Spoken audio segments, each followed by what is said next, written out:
Căldură mare și am venit din nou în parc pentru ca să terminăm capitolul 8 din Bodhicharya Avatara.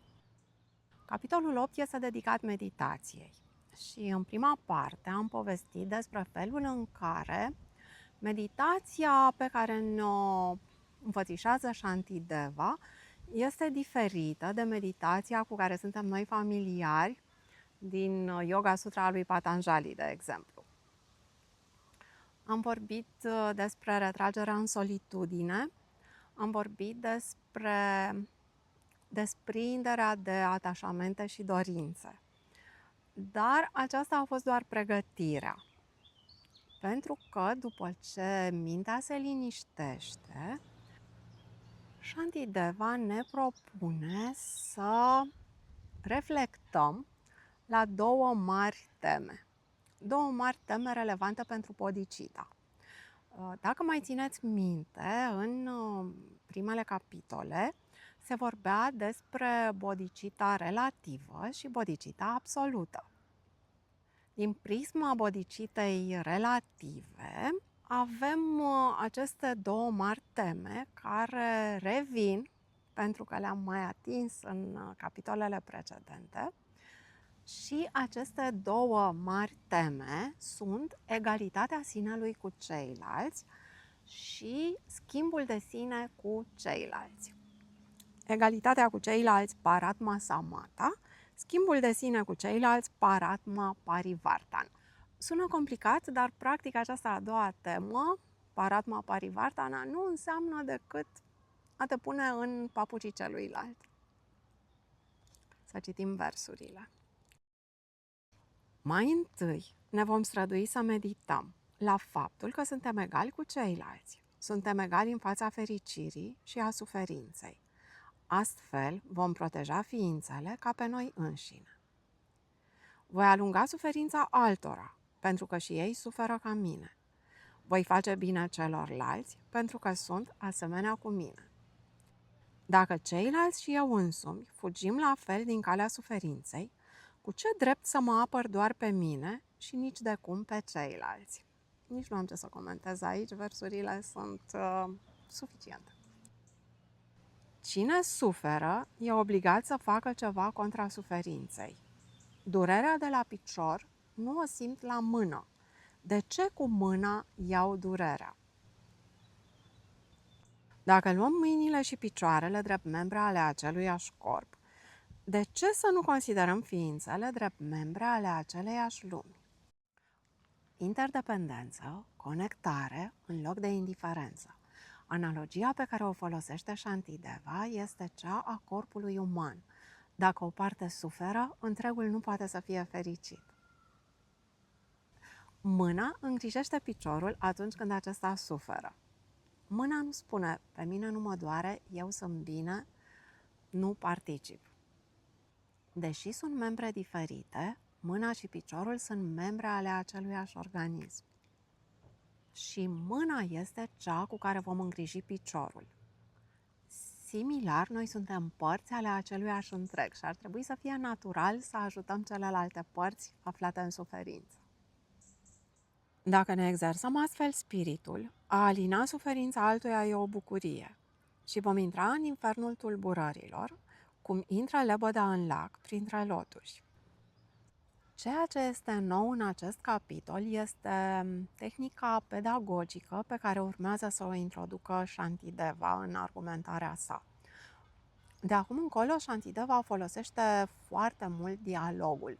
Un dialog interior între mintea nevrotică, mintea obișnuită și înțelepciunea superioară.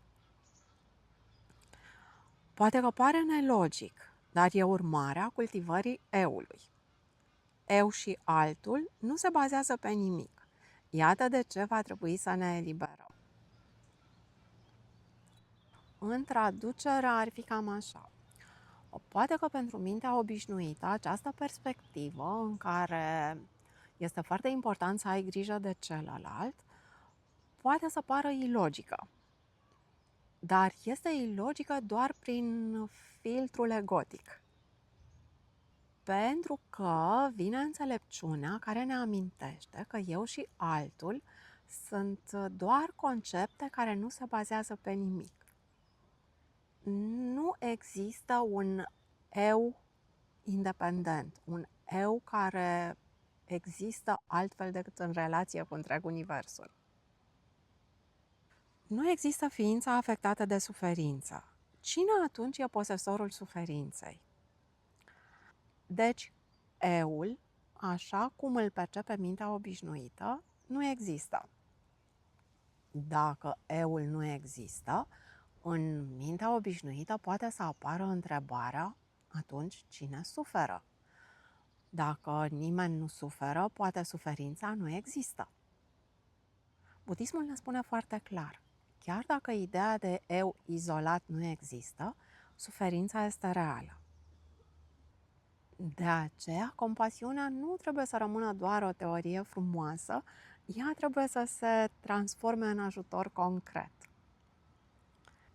De ce trebuie să alungăm suferințele tuturor? Pentru că sunt incontestabile. Trebuie atunci de toate să scăpăm. Nu numai propria durere, ci și pe a altuia să o alungăm. Pentru că, așa cum spuneam, eul este un construct, dar suferința există. Bun. Am văzut cum e cu paratma samata, egalitatea sinelui cu celălalt. Mergem mai departe și vorbim despre schimbul de sine cu celălalt. Cu siguranță, cine vrea să fie refugiu pentru alții, la fel ca pentru sine, va pune în practică marea taină, să schimbe sinele său cu al altuia. Atașamentul pentru propriul trup trezește teama de primejdia cea mai mică. De ce nu ne ferim ca de un potrivnic de acest trup ce ne aduce numai frica? Va lua calea unui demon cel ce zice astfel: dacă dau, mie ce mai rămâne?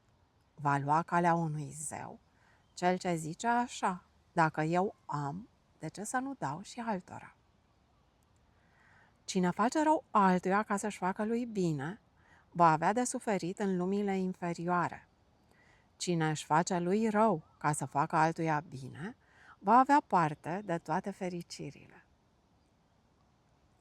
Cel care se preamărește pe sine va strânge roadele lumilor inferioare. Cel ce va preamări pe alții va strânge roadele lumilor superioare. Cel ce se va servi de alții va deveni servitorul lor. Cel care se pune în serviciul altora va fi răsplătit pe măsura faptelor. Toate fericirile lumii vin din căutarea fericirii altuia. Toate suferințele lumii vin din căutarea propriei fericiri. Din nou, versurile nu prea au nevoie de explicație. Voi relua totuși două versete pentru care vă propun o interpretare modernă.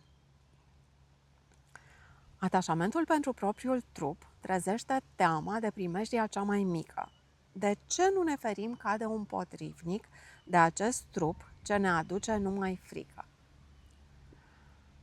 Și următorul verset: toate fericirile lumii vin din căutarea fericirii altuia. Toate suferințele lumii vin din căutarea propriei fericiri. Ce ar spune neuroștiința modernă despre asta? Chimia stresului versus chimia fericirii. Când suntem egocentrici, când suntem hiperfocalizați pe eu, pe statutul nostru, pe ce putem pierde sau ce putem câștiga, în creier se activează circuitele de amenințare. Suntem inundați de cortizol și adrenalină.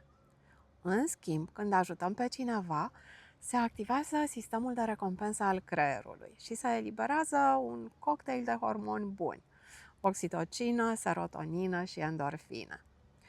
Acest fenomen este numit în psihologie euforia binefăcătorului.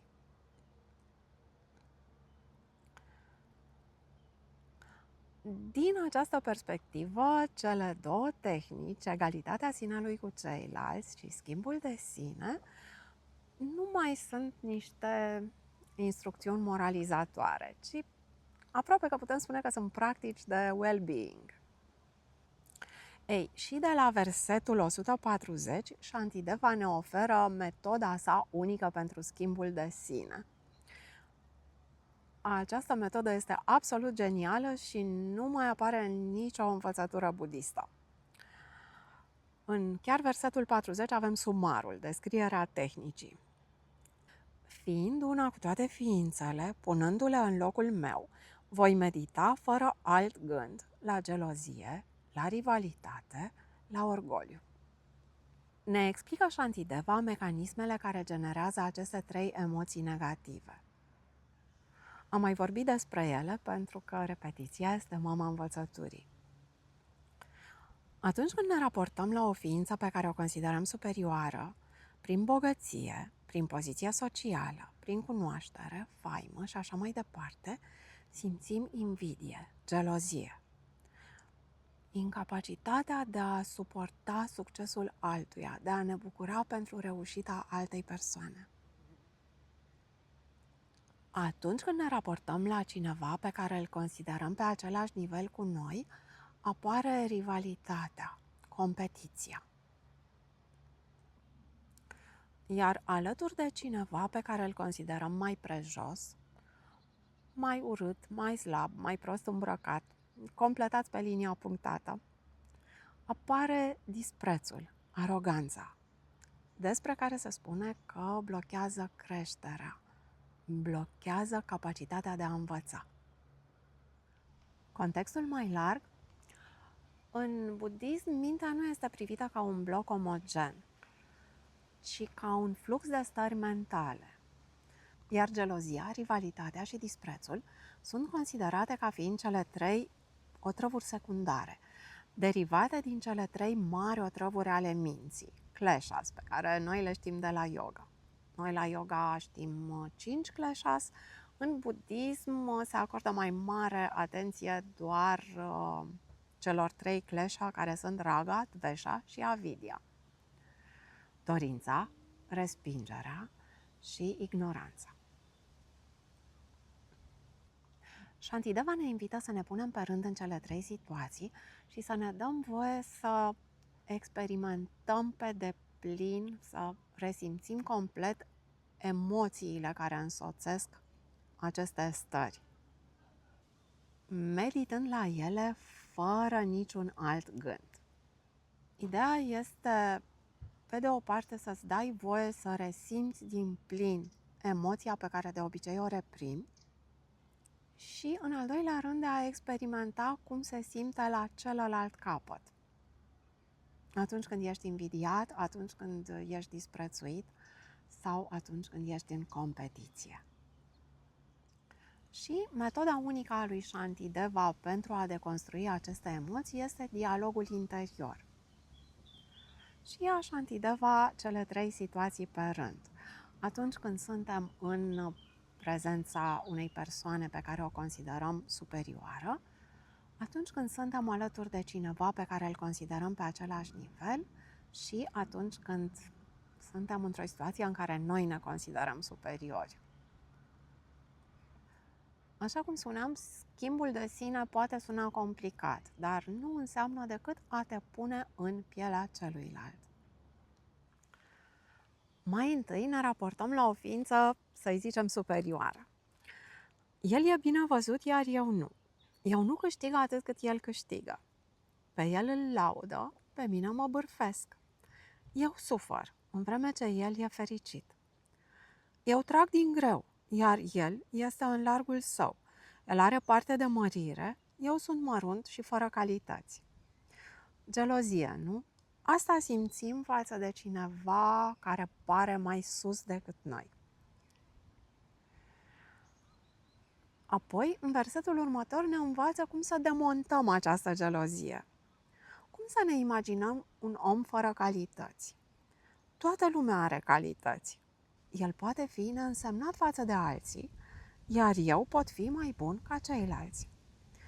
Da? Să ne amintim că toată lumea are calități. Nu există om fără calități, deci și noi avem calitățile noastre.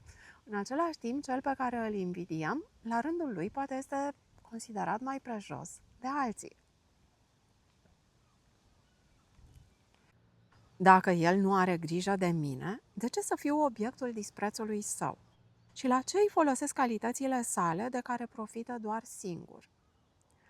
Nu are compasiune pentru ființele căzute în abisul lumilor inferioare, dar pretinde că are calități și vrea să se pună cu cei înțelepți.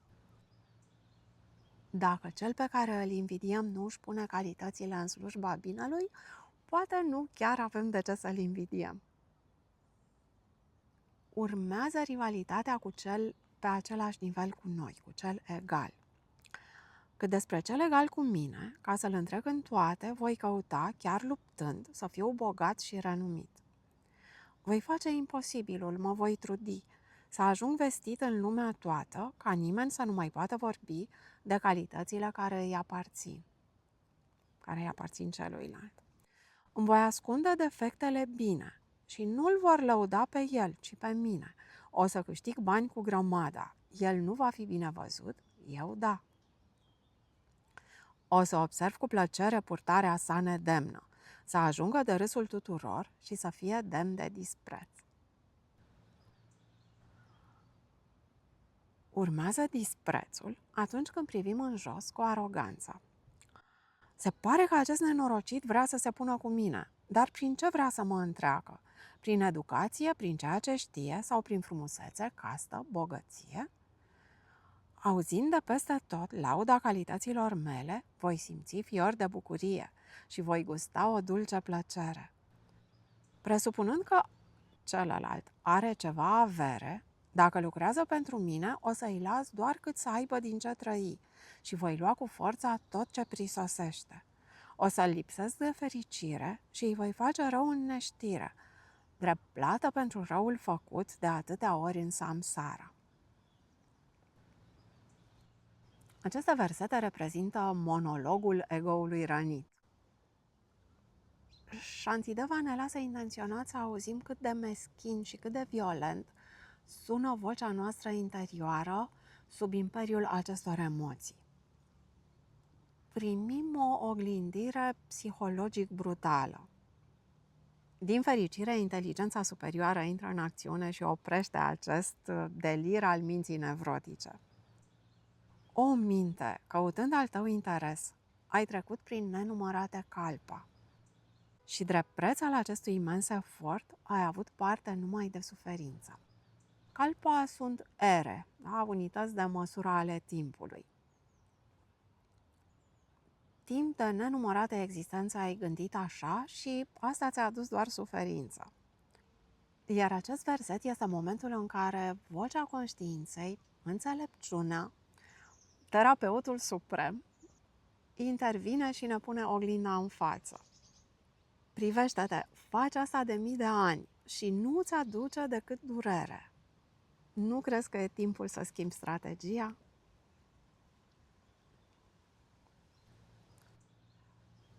Înrolează-te fără rezervă în slujba celorlalți. Mai târziu vei culege roadele virtuții, căci cuvântul lui Buddha este infailibil.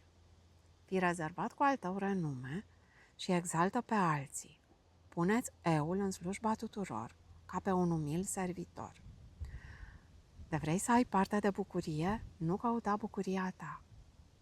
Iar de vrei să te ferești de rău, apără-i mereu pe ceilalți. Cine își dorește ce nu se poate, culege durere și amărăciune, dar cine nu așteaptă nimic, se bucură neîncetat de fericire. Și versetele finale ale capitolului. Destul cu această conduită puerilă. Vreau să urmez doar înțelepții.